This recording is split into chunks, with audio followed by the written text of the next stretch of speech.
Ahora te sacaron el lugar. Te vas acá, 2 segundos. Gracias, buenísimo.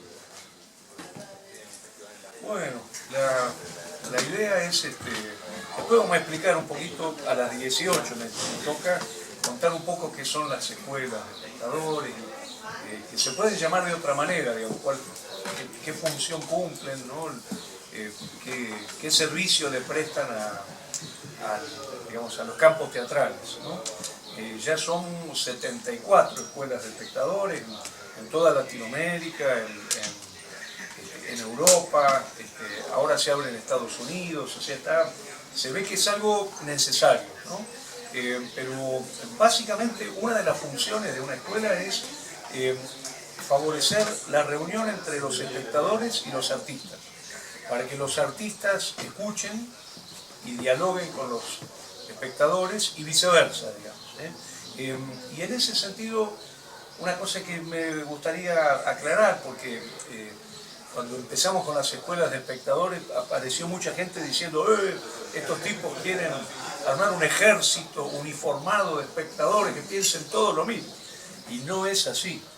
La idea es que cada espectador, cada espectadora, digamos, se empodera en la escuela, escuchando a los artistas, escuchando a los otros espectadores, dialogando, y también con algunas herramientas que se le facilitan, pero para que cada cual construya su propia relación creadora con los espectáculos. No sé si está claro, es decir, no es el viejo rol de la crítica en el pasado de autoridad, que es esto está bien, esto está mal, te equivocaste, qué bien que hiciste. No, esa no es la idea, sino fundamentalmente multiplicar para que cada espectador y cada espectadora haga su propia relación creadora con los espectáculos. Y en ese sentido, entonces, la idea sería decir un par de cositas, darles la palabra a los artistas, y también abrir la charla con lo que ustedes quieran decir, comentar sobre el espectáculo. A mí lo primero que me gustaría decir es que hay un eje muy interesante acá y que es muy perturbador, que es el eje de género. Piensen que hace muchos años este tipo de dramaturgia para niños sería inconcebible. Hoy la directora de la escuela dijo una cosa que a mí me impactó, dijo, está la inspectora, está el inspector. Yo dije, buenísimo, porque esto quiere decir que hay apoyo institucional, ¿no? Entonces, una primera herramienta sería la mirada de género llevada al teatro para las infancias, ¿no?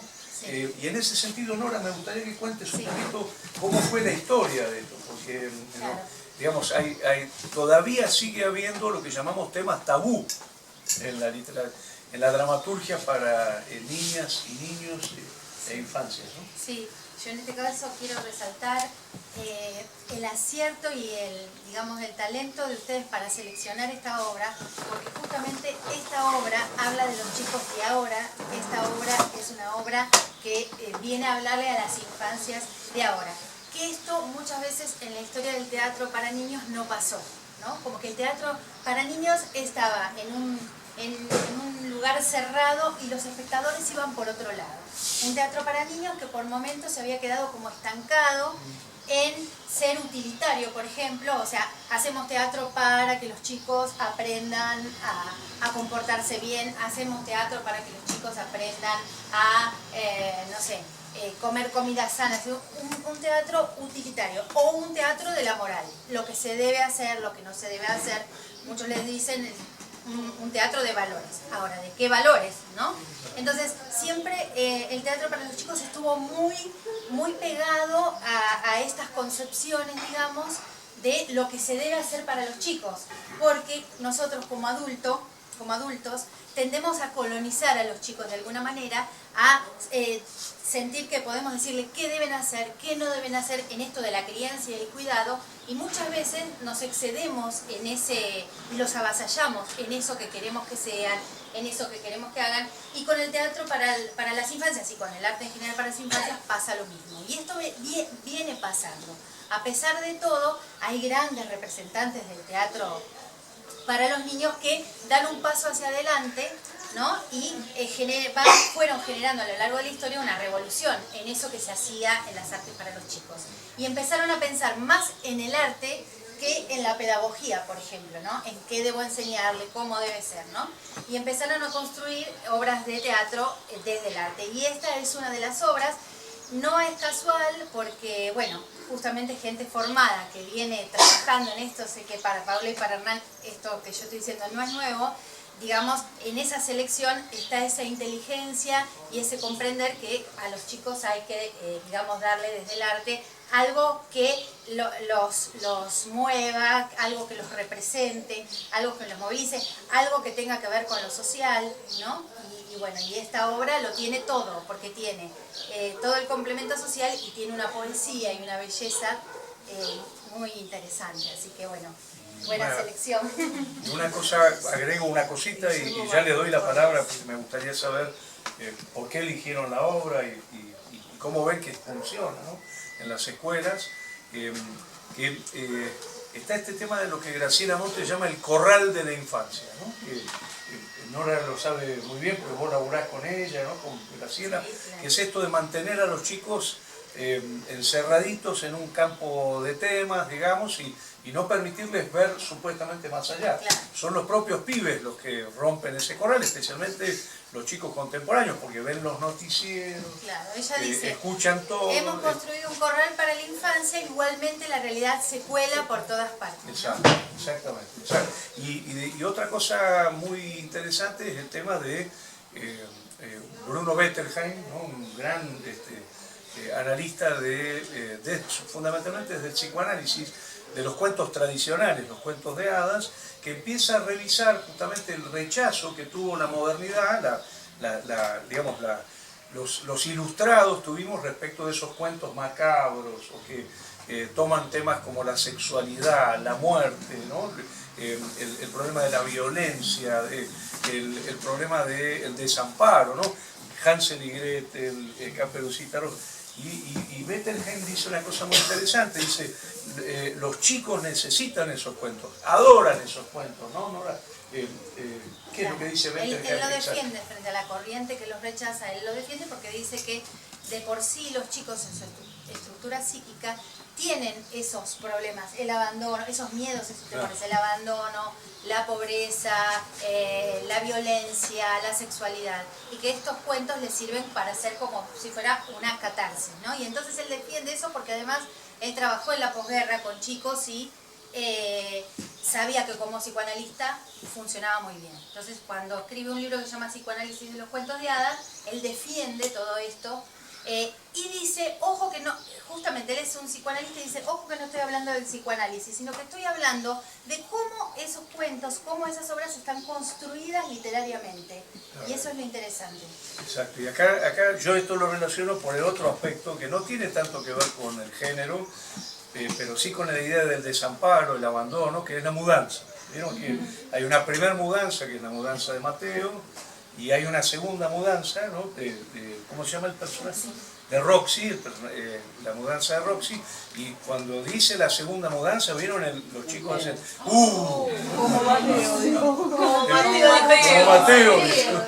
Por ahí ninguno de ellos experimentó exactamente en su vida una mudanza, pero está esa sensación de cuando alguien se despide de otro, ¿no? La pérdida, exacto. Y Guillermo Baldo, que es el autor de la obra, es una persona formada en Córdoba que es consciente cuando construye esta obra de ese compromiso que debe tener con el espectador niño, ¿no? Exacto, y por eso, y terminamos con esto, estos dos primeros ejes, digamos, para pensar que, digamos, en la dramaturgia argentina, pero sobre todo en la dramaturgia mexicana, en Latinoamérica, y por supuesto en la dramaturgia mundial, con Susan Le Beau, por ejemplo, ¿no? la autora del Ogrito, El Ogrelito, la autora de Gretel y Hansel, ¿no?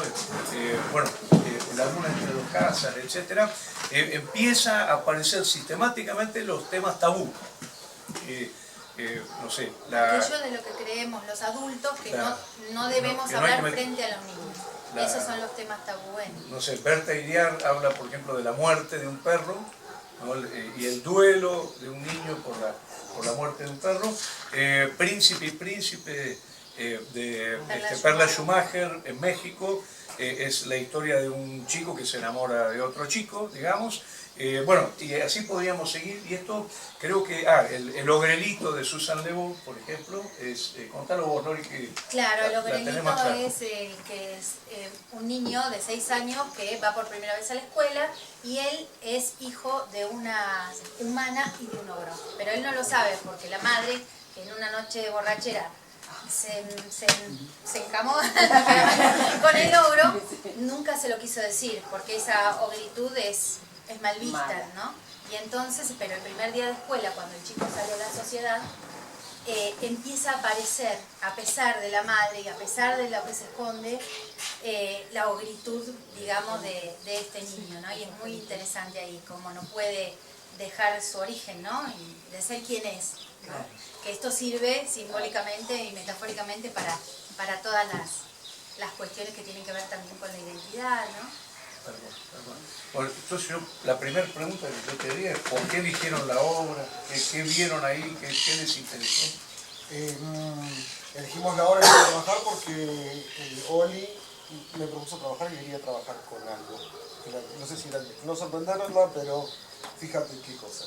Y buscando, en el Celsius estaba esta obra y era maravillosa, no tenía ni idea cómo la podíamos poner con todas esas cosas de las cajas y qué sé yo.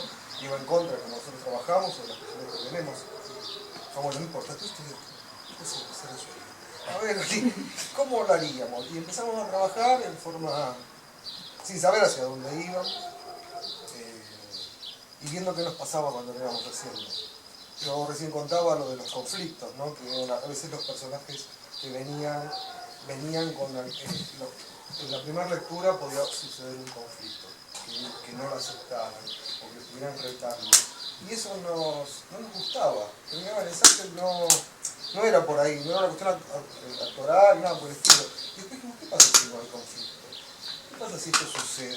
Y lo puedo narrar de una forma teatral, entretenida o divertida para los chicos y para los grandes, y después, bueno, ver qué es lo que sucede. Fue como, vamos a probar. Aprovechamos la pandemia, hicimos muchas funciones para 7 personas, y eso hizo que la obra tuviera mucho recorrido en poco tiempo. Hicimos muchísimas funciones ahí en pandemia. ¿Las hacían juntos o por Zoom? Los ensayos fueron acá juntos. Sí. Fue un formato medio particular porque yo en realidad estoy viviendo en Tandil. Entonces venía una semana completa a Las Flores, ensayábamos prácticamente todos los días, 2 horas, 3, y después yo me volvía y teníamos 1 hora para decantar toda esa información. Entonces es raro porque la obra salió rápido, por así decir, pero creo que tuvo que ver con ese ritmo de volver con lecturas nuevas y con sensaciones nuevas. Que había tiempo para trabajar el texto solos distintos. Yo les quería preguntar otra cosa, cambiando el eje, ¿no?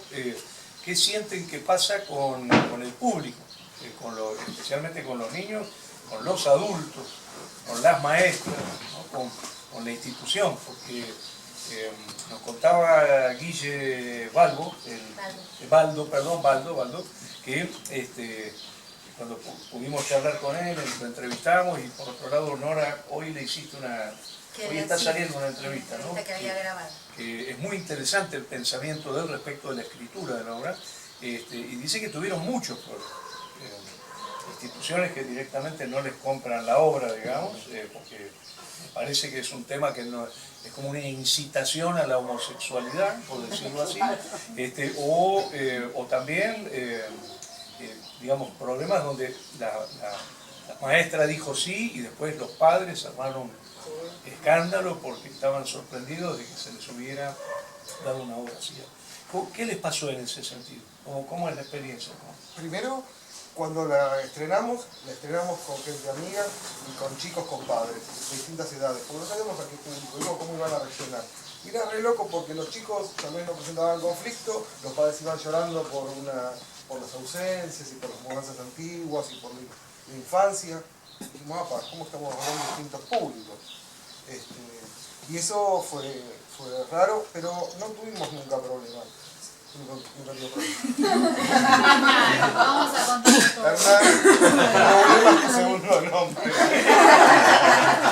Pero ponele, en Balcarce nos compraron la función. Ese güey. Divina. Un teatro para 1000 espectadores, gigante. Y llegamos en un cartel grande, estaba nuestra cara y todo. Era Vacaciones de Invierno. Vacaciones de Invierno. Y un cartel que decía, esta obra no pertenece al ciclo municipal de Vacaciones de Invierno. Y le decían a la gente que no fuera, pero después la vieron. Después la vieron y decían, pero ¿cómo no nos dijiste que estaba buena? Sí, yo ya te dije que estaba buena. Abrieron el paraguas. Sí, de eso... Perdón, pero la gente fue igual a verla. La gente No, fue muy poca, poquita, muy poquita. pero se fue contenta la que fue. Pero claro. La señora nos pedía a las chicas que le manden un video explicando de qué trataba la obra. Y ahí habíamos empezado como a oler que había un miedo por el tema. Y después cuando llegaron a la sala se encontraron con ese cartel. No, y además hay una derecha empoderada muy fuerte en este momento, un avance, y no están de acuerdo. ¿Se acuerdan Bolsonaro?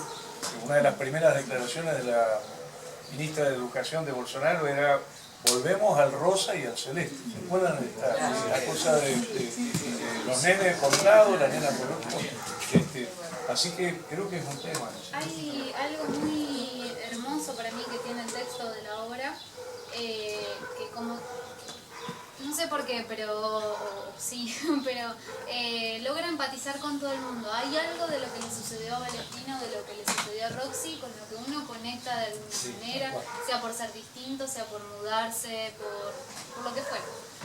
Entonces, por ahí, yo que tengo la oportunidad de estar mirando a público todo el tiempo, es muy loco cómo las personas grandes ven la obra y cómo los niños ven la obra. Una sola vez nos sucedió que alguien se paró y se fue, una familia que se paró y se fue. Nos sucedió, aparte de un teatro en Tandil, un teatro chiquito, independiente, digo, con un contexto donde uno diría, bueno, y nos pareció que estaba bien que eso hubiese sucedido también. Claro, habían visto más de la mitad de la obra, y dijimos, bueno, esto también tiene que pasar, ya está, la conversación ya se dio. Algo ahí pasó. Hay una cosa que yo le quería preguntar, y por supuesto si alguien quiere comentar algo, decir algo, por favor lo dice, pero a mí me impresiona pensar que porque vos estás dando una obra heteronormativa, el espectador no se está apropiando de la obra. A ver, yo puedo ver, la Cenicienta, y tengo el príncipe, y tengo, digamos, bien los roles heteronormados, pero yo en vez de identificarme con el príncipe, digo, uy, yo quiero ser la princesa. Digo, ¿cómo controlás eso? ¿Cómo controlás? Es decir, ¿qué garantía tenés de que un texto heteronormativo te va a formar heteronormativamente si el teatro lo que hace es estimular el deseo y lo más probable es que los pibes estén haciendo lo que se les canta? Mira, el otro día hubo un circo en Las Flores de todo el pueblo, y los chicos vinieron el lunes al taller y le digo, bueno, a ver, ¿quieren hacer algún personaje que vieron en el circo? Y un nene me dijo, sí, yo quiero ser la que entrega los premios. Soy la que entrega los premios. Es eso. Tal cual. Bueno, que en los cumpleaños yo tengo un nene chico, en los cumpleaños hay, no sé, coronitas y espadas. Y ahora pasa mucho que hay nenas que quieren espada y nenes que quieren coronita y está todo bien. Y está entre ellos está todo bien. De hecho se lo cambian, y los padres está sucediendo que no agarraron algo. Pero bueno. Sí, que al revés de esto, a nosotras, con esto de la familia que se fue de la función, la chica después nos cuenta que se fue y cuando se estaban yendo le preguntó que le dijo que tendrían que haber dicho que era una obra de género para los padres que no estaban de acuerdo. Claro. Se fue. No, la derecha lo llama ideología de género. Sí, exactamente, igual. Sí. Tal cual. Lo loco es que En vez de la vida. Sí, ideología de género. Lo loco es que en el teatro para niños conviven los niños con los adultos, obviamente, y que esta sorpresa, esta reacción, es de los adultos, porque los niños están absolutamente naturalizados con todo lo que tiene que ver. Bueno, por eso estas obras están a la altura de ellos, como yo decía antes, ¿no? Con todo lo que tiene que ver con el género. No están problematizados, no es un problema para ellos. Y además que la obra, con mucha inteligencia, habla del primer enamoramiento, ¿no? Que de esa manera, digamos, también abarca a cualquier chico aún cuando no haya pasado la experiencia. Y yo creo que la decisión de Hernán como director de no mostrar ese conflicto tiene que ver con eso, con correr en lugar del conflicto. Claro. Ya no es un conflicto, esto sucede. Y lo naturalizamos. Y es un poco la militancia que uno hace desde el espectáculo, ¿no? Claro. Plantear eso. Sí, el conflicto es el amor, digo, uno se siente conflicto. Claro, en el fondo es una gran metáfora que la agarrás por donde quieras, ¿no? Ahora, dale. No, varias cosas. Una, agradecer ver el espectáculo en una escuela. Digo, me pareció como un plus, casi una experiencia inmersiva de estar ahí, de viendo a las niñas y a los niños de la escuela, sus docentes, la directora.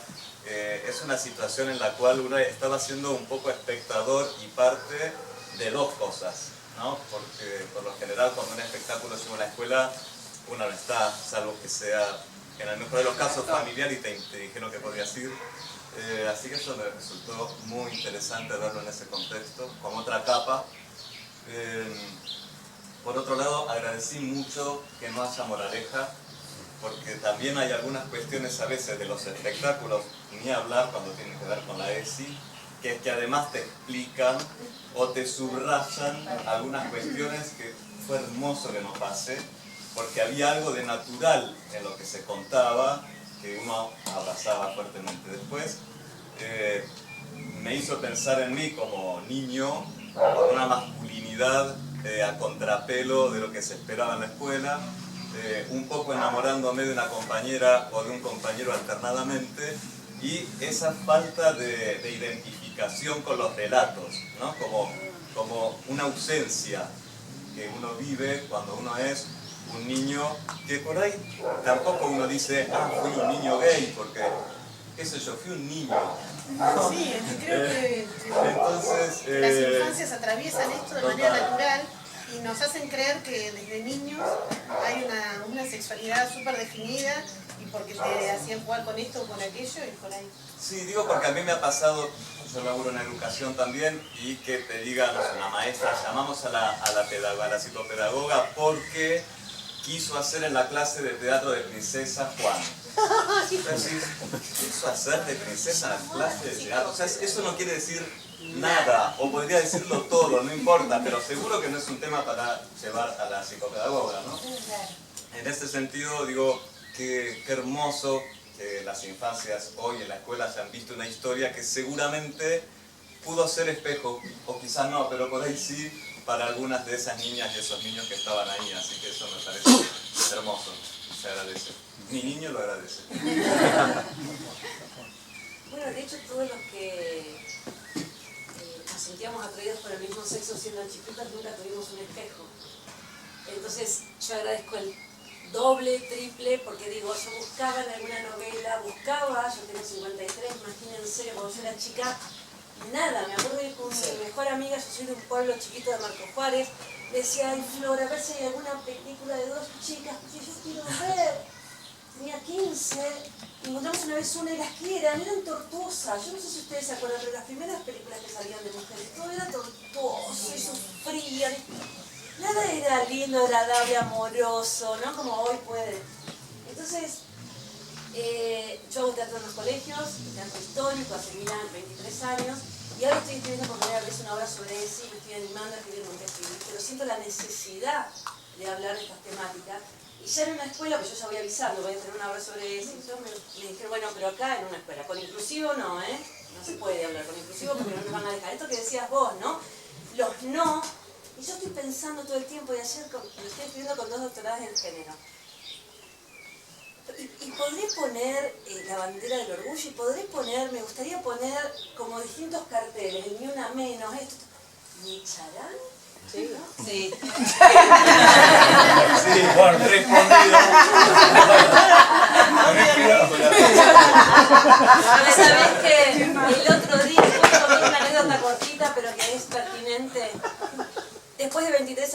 escuela secundaria a llevar un espectáculo de ESI para secundarios con un debate y llego en la escuela Sendas Verdes de Bursaco y había una banda de rock de chicos y en el escenario estaba la bandera de la diversidad. No, Casi me muero. Nunca. Ay, sí, mira. Yo voy a los colegios todos los días. Nunca vi eso. Me saqué fotos, qué sé yo. A la semana me animé a subirlo. Por primera vez salí del closet en las redes. Nunca lo había hecho. Tengo 2 hijos, lo hice ya sola.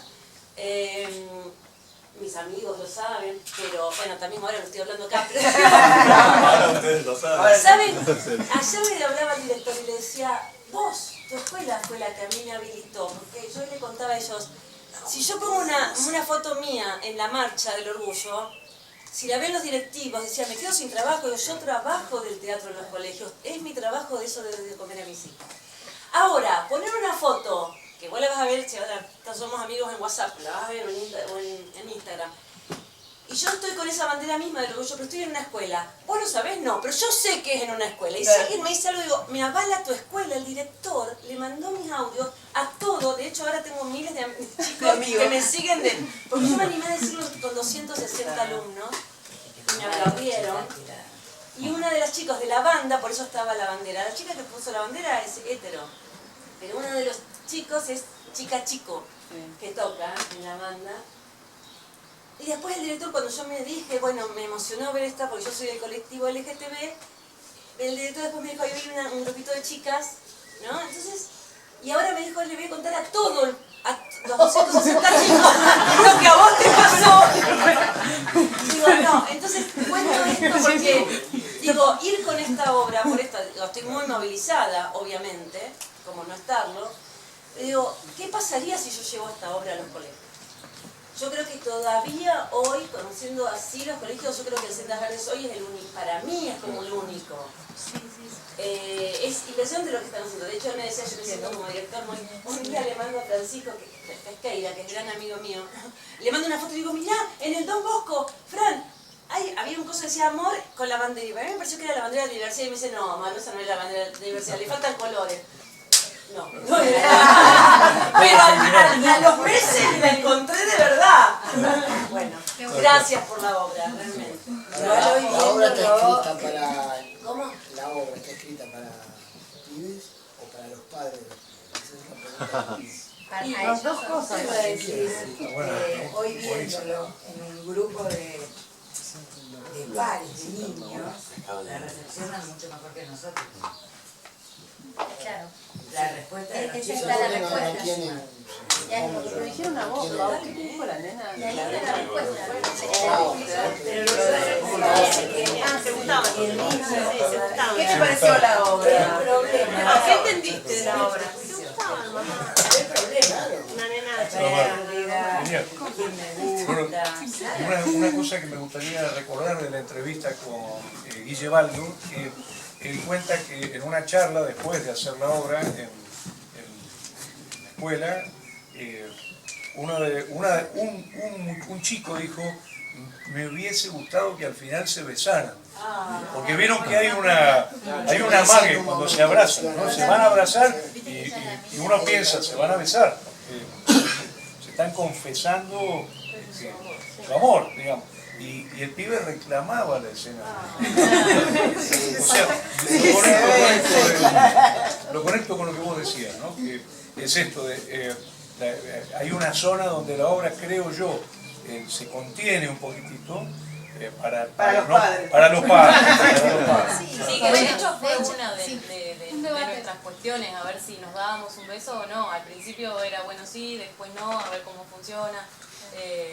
Pero fue una de las preguntas. Fue una discusión, porque también hay una versión en Rauch, vino Martín Rosso con esa obra, y él reclamaba también el beso. Y fue toda una situación después poder charlarlo, porque yo ahí suponía que perdía espectadores, o que la obra perdía, te llevaba a otro lugar.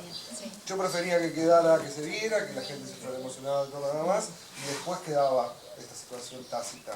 Pero no ir con los tapones de punta, porque parece que ahí era una decisión más fuerte. Pero también es una decisión poética, me parece, más allá de los de acá de espectadores, porque es no terminar de llegar, como que yo lo viví como que sigue en movimiento, ¿viste? Como algo de la mudanza. Sí, yo también lo vi. También como algo de... Yo vine como madre, yo vine con mi hija, ¿verdad?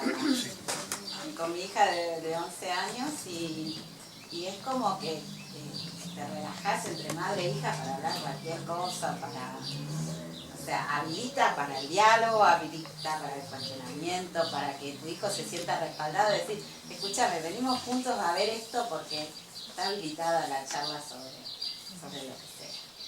Está bueno, sí, está muy bueno. De hecho, habilitó cuando hicimos la primera función fue para público invitado porque estábamos probando la obra a ver qué pasaba con los públicos y invitamos alumnos y alumnas y habilitó a que una alumna dijera yo soy homosexual de 14 años y eso habilitó a que en el grupo de ella esto destapara y aparecieran otras personas que lo dijeran y terminamos armando una obra sobre ese tema con ellos, ¿no? Uno siente, cómo de repente destapa una olla. claro, uno siente que el teatro recupera su función social en esto. Exactamente. Y no es poco, no es poco, digamos, porque últimamente el teatro estimulaba en un sentido muy amplio, pero no atendía, digamos, a este tema del tejido social, ¿no? Y de alguna manera creo que se recupera con estas problemáticas. Una cosa que yo les quería proponer, si están de acuerdo, para que no se haga tan largo, porque después me van a tener que bancar a mí hablando de la escuela, y después tenemos 12 espectáculos más, ¿no? Si no me equivoco. Y entonces por ahí hacer como un resumen o un par de intervenciones más. Yo quería poner un eje que me fascinó realmente, porque yo vi la vimos con Nora, la versión de Guille Baldo, y es muy distinta a esta versión, es muy diferente. Y acá, ¿En qué sentido es diferente? El concepto escénico, digamos, ellos trabajan, por ejemplo, con una gran estructura de cajas, los personajes los componen con cajas, ¿no? Por ejemplo, se ponen una caja en la cabeza y es la madre, la maestra, etc. Entonces acá hay algo muy interesante que es la búsqueda de un lenguaje, yo lo llamaría popular, ¿no? Es un lenguaje que tiene una gran capacidad de comunicación, un lenguaje muy lúdico además, ¿no? Se nota mucho eso en los disfraces, por ejemplo, del vestuario de los personajes, que es muy artificial, por decirlo así, se nota mucho la artificiosidad. Entonces quería preguntar, digamos, ¿por qué optaron por ese lenguaje? O si tomaron alguna decisión al respecto, porque tiene esa potencia de un tipo de lenguaje que le llega a los grandes, a los chicos, ¿no? Hay como una zona, lo popular entendido como decía Gramsci, ¿no? Algo que atraviesa todas las clases sociales, todas las edades, todos los géneros, todos los sexos, ¿no? Y es una cosa muy elocuente, digamos, a mí me atrapó de entrada, ¿no? Entonces quería preguntar eso, a ver si ensayaron otras posibilidades o fueron de cabeza a esta posibilidad. La obra fue millones de obras Las obras antes de fueron llegar a millones de hacer lo que Sí. Cuando leemos el texto, lo primero que no nos cerraba era el tema de las cajas en las cabezas. Claro, eso. Era como... Lejano para nosotros. Sí, Claro. no sé, una resolución. Sí, una resolución, claramente. Y después en la lectura también... Hay que actuar con la caja en la cabeza. Hay que actuar con la Sí, muy ensayamos No, igual con era- barbijos también. ¿Cómo lo hacemos? Claro, encima con ¿Cómo lo barbijo. hacemos? Una forma fácil, ¿no? De resolverlo con una caja. Exacto. Donde nos estructuramos otra vez. Claro, Claro. exacto. La cabeza cuadrada. Y Por actuar. en las lecturas de la obra, de repente, bueno, porque no es tan claro el texto, ¿en qué tiempo esto está sucediendo? ¿Esto está sucediendo ahora? ¿Esto es un recuerdo? Entonces fue como, bueno, Valentina rescata a eso que recuerda. Entonces tienen esas imágenes. Digo, la madre tiene pajaritos en la cabeza. Rescata, no sé si la maestra era así, no sé si nuestras maestras eran así, es lo que nosotros recordamos de ellos y cómo entonces interpretarlos y ponerlos en juego. Y de hecho la construcción de esos vestuarios es con vestimentas de la abuela de Paloma, que es quien nos hace hicieron el juego. Pero primero estuvieron los juegos. Pero primero estuvieron los juegos. Creo que en la versión de Baldo, el personaje que es siempre es el de Roxy. En este caso nosotros decidíamos que la línea la llevara Valentina y que la narración fuera de Valentina. La narración del principio era poética y a veces me aburro yo. Muy rápido y necesitaba que los otros personajes me fueran dando más juego. Y en el juego era, bueno, no es realista, no sé si es naturalista, sale de esa línea. Y ahí no tenía límite. Oye, una cosa muy linda, la convención, perdón, termino una cosa, la convención de los pibes aceptando que la misma actriz, a cara descubierta, está haciendo. Hermoso. Está genial. Una vez un chico estaba esperando que salieran todas las demás.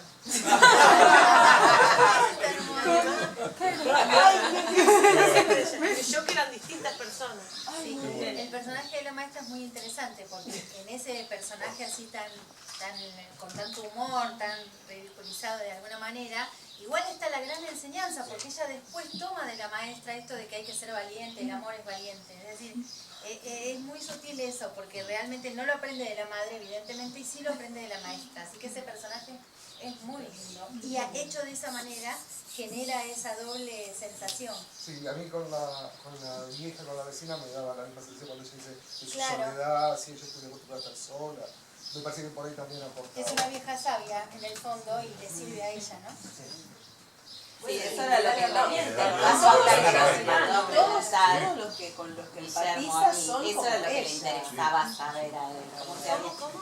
¿Vos te acordás que el año pasado que tenemos una amiga en común con Guillermo?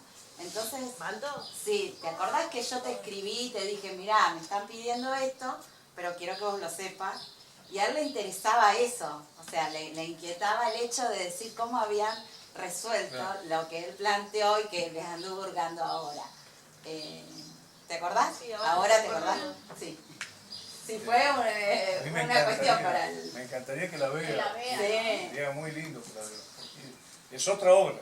Sí, o sea, por supuesto, el mismo texto en la base, pero realmente... Sí. Hay algo que dijo Hernán y que quedó ahí, que dijo, ¿cómo hablábamos de las cajas y de todo esto? Dijo, ¿cómo los llevo? Y eso tiene que ver un poco con nuestra impronta. Nosotros vivimos en un pueblo de 25.000 habitantes, tenemos esta sala, no tenemos mucho espacio para guardar grandes escenografías y cuando empezamos a hacer teatro no teníamos auto. Entonces nuestras escenografías se tienen que trasladar en una valija. Y un poco pasa eso. Eso nos dio identidad, estéticamente hablando, ¿no? Entonces nuestras escenografías son muy minimalistas. Y eso, en vez de ser algo que, una pérdida, una cosa que se añora algo distinto, es todo lo contrario. Es algo que nos ayudó a crecer en todo lo otro, o por lo menos nos plantea, nos pone ese desafío. Bueno, hay que completar desde otros lados, desde las actuaciones, desde los juegos, y también es eso, es imposible hacer la escenografía de Baldo, que es bellísima, por cierto, tienen que verla, es hermosísima, pero es imposible para verlo, y ya no nos interesa hacer eso. Claro. Y está bueno que hagan otra versión, otra apuesta. Sí, que en realidad los límites sean la posibilidad de desarrollar. Exacto. Con Nau siempre tenemos el chiste de que si nos falta cualquier elemento, porque tenemos como roles, ¿no? en el armado de la escenografía, si nos falta cualquier elemento lo podemos resolver igual porque ensayamos durante mucho tiempo sin nada. Claro. De hecho, mucho tiempo ensayamos sin nada. Y estuvo buenísimo eso también, como bueno, después aparecieron los elementos y fue otra cosa, pero no, lo importante no estaba en el elemento. En el juego, En la actuación. Yo también, yo quería poner el acento en otro eje, digamos, para pensar la cosa, que es el de la directora, impresionante. Después del stand-up que hizo, con esa felicidad, estábamos todos ya dispuestos a seguir disfrutando. Pienso que los pibes sobre todo. hay algo de la actitud de la directora que te dice, che, me reconcilio con la fiesta, ¿no? Porque esto es una discusión que tenemos en las escuelas de espectadores. Si el acontecimiento teatral tiene que ser, como decían ahora antes, arte, no pedagogía, y por lo tanto que la escuela no lo capture pedagógicamente, ¿no?